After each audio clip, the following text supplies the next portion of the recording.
Yo, what is going on, guys? Welcome back to the channel. Oh my god, I just woke up, 3 hours of sleep, doesn't matter. I saw a tweet come out from thousands of people saying the contract was leaked. Now, at first, I didn't believe it. First glance at this contract, it's clearly just absolutely it's the craziest and most unfair contract I've ever seen in my life, guys. And bear in mind, guys, I am a former professional esports player for Splice, Ghost Gaming. I've been a coach, I've been a manager, I'm now an owner of an organization. I can't believe it.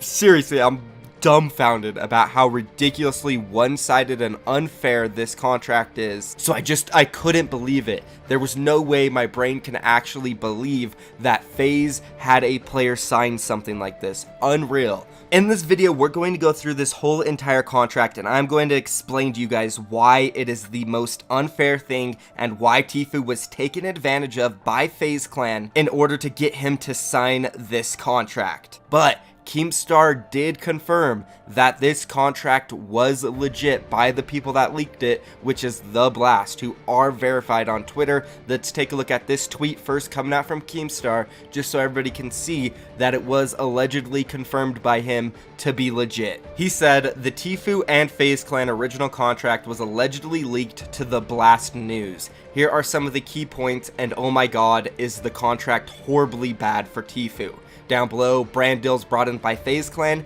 80% to FaZe, 20% to Tfue. 50% in-game sticker and merchandise, 50% Tfue, 50% FaZe. That is his supporter creator code, guys. No wonder why Banks got it tatted on his leg. They are rolling in dough from it. Brand deals brought in by Gamer. Tfue only gets 50% of deals brought in by himself. If Uber Eats wants to pay Tfue $2 million, guess what? FaZe gets 1 mil. That's unfair. That is ridiculous. Appearance fees, 50% for Tfue, 50% for FaZe. Prize money, 80 Tfue, 20 FaZe Clan. Now again, this looks unreal. I was freaking out. Everybody was freaking out, but I didn't know if it was legit. I didn't think it was. But then Keemstar tweeted this out. Talked to The Blast News and they confirmed the contract is 100% real. I cannot name and will not name the source, but it is real and came from a non-FaZe member. Wow, okay, so it's so bad to where, like, I can't believe it, even though Keemstar actually confirmed it with the source who leaked it to The Blast News. At that point, it's almost undeniable that it's true, so I guess in this video, I'm gonna go off the basis that it is true. If it turns out being fake and FaZe does release the real contract and it's not this, I will take this video down, but for now's sake, and just seeing that it is confirmed by Keemstar in The Blast News, I'm gonna go off the basis it's legit, guys. So let's jump straight into this article because there is so much that you guys need to know about this contract, which is beyond unfair for Tfue and needs to be terminated as soon as possible. Jumping straight into it, again, this was leaked by theblast.com. Fortnite gamer Tfue's contract with FaZe Clan finally revealed. By the way, guys, don't forget to drop a sub if you like staying updated on this FaZe versus Tfue situation or any other drama situation in Fortnite. But now, let's jump into it. The Blast obtained the gamer agreement from a non-FaZe source between Tfue and FaZe Clan, which outlines just how much money the gamer has to give up of his lucrative endorsements and tournament winnings. Tfue claimed FaZe was entitled to 80% of the profits from his endorsement deals, but after the lawsuit was filed, FaZe leader Banks came out and claimed Tfue was an ungrateful liar. Banks also released information claiming to have only collected 60k out of 300k of deals with third-party vendors. He also said FaZe has collected 0 of Tfue's tournament winnings. Banks threatened to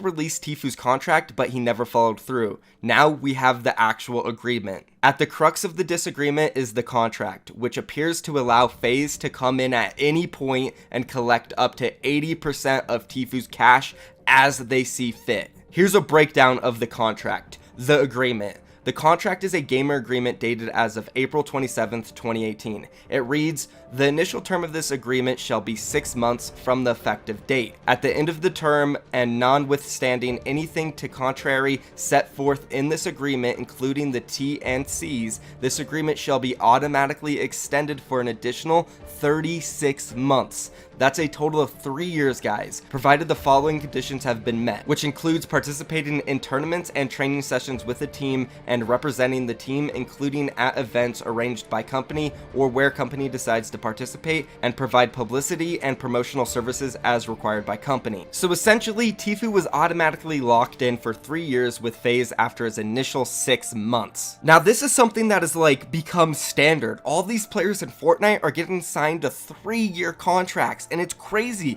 They're getting locked in for so long. 3 years down the road, their careers might be over. They might not even be pro players anymore. Like, it's crazy, and they're getting signed for only $2,000 for every month of that 3 years.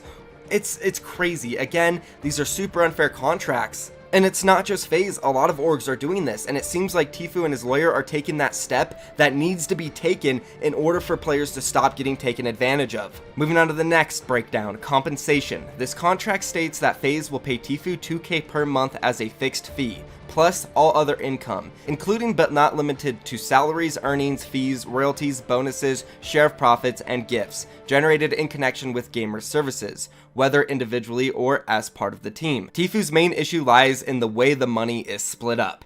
In-game / sticker, which is his creator code income, 50% to gamer, 50% to the company. They are taking 50% of the money he makes off his supporter creator code, which we know might possibly be over $1 million per month overall, and they are cutting that in half and taking it from him. No wonder why Banks tatted it on his leg. They are rolling in money from this, guys. The next one, brand deals featuring the gamer that exist on gamer or company's content creation platforms, Twitch / YouTube, or social media sites. If this deal is brought to the company by gamer, 50% to gamer and 50% to company. So again, if Uber Eats or DoorDash or any big brand, Nike, comes to him and says they want to advertise him on YouTube, Twitch, or whatever, he has to give 50% of that to the company, even though he found it. Now, if anybody thinks that's fair, I don't even know what to say to you. I don't. Brand deals featuring the gamer that exist on gamer or company's content creation platform, Twitch / YouTube, or social media sites. If the deal is brought to the gamer by the company,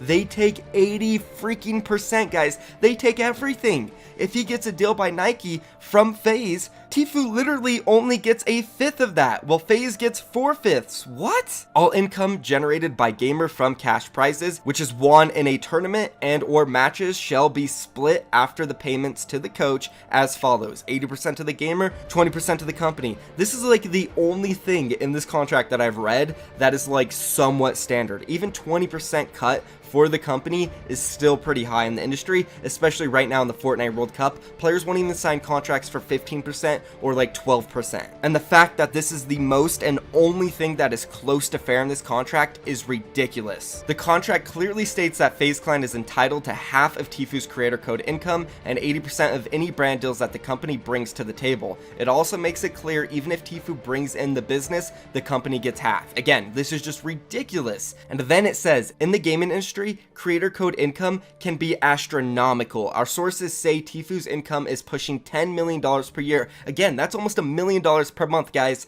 He's getting robbed on his supporter creator code. Now, I know some people are going to say, oh my god, why did Tfue sign this? He is so dumb. Maybe he deserves this because he was dumb enough to sign this. Now, hear me out. Trust me, I understand where you're coming from. And yes, Tfue should have never signed this. If he was responsible, did research, and just, I don't know, used his brain and possibly a lawyer, he would have never signed this. But you don't know what kind of position he was in. Maybe he needed money. Maybe something was going on where he had to sign this. You have to understand that FaZe took advantage of him. They threw wealth at him. They threw their numbers at him, told him, you're going to be so famous, you need to sign this contract. Sure, being a part of FaZe is huge and it will help your career tremendously, but that doesn't mean that they are allowed to completely rob players like this. Like, this is highway robbery, guys. Again, he was clearly taken advantage of. FaZe Clan, whoever was recruiting him, they threw their numbers at him. They threw their social media platform, their entire wealth, their mansions, everything, the girls, whatever it is. They told Tfue he could have it all. Just sign the contract and FaZe will take care of you. And by taking care of you, they mean once you get really big, they will take advantage of you and take pretty much half or more of what you earn, which is unreal and unfair. And now I completely understand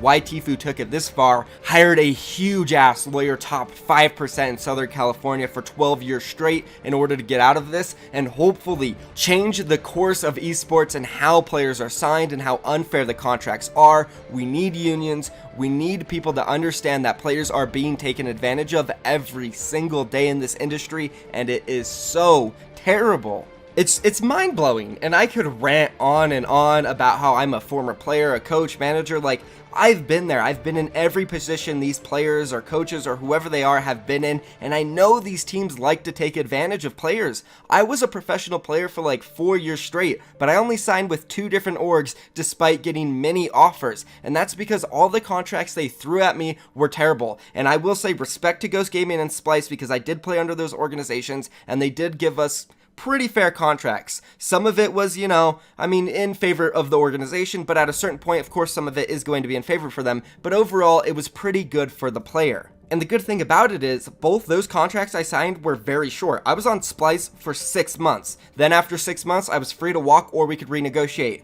Well, guess what? I walked because I wanted to get into the Overwatch League. Didn't work out, but still I had the option, which I respect for that. If you guys are getting into esports, you're a pro player, do not sign these 3-year deals. You can renegotiate. You can get a lawyer and you can tell them you don't want to sign that, because guess what? Eventually somebody is going to sign you, or they will give in and they will give you a better deal. Don't ever feel pressured or feel like you need to sign these contracts. Do not ever feel like that, because you don't, I promise you.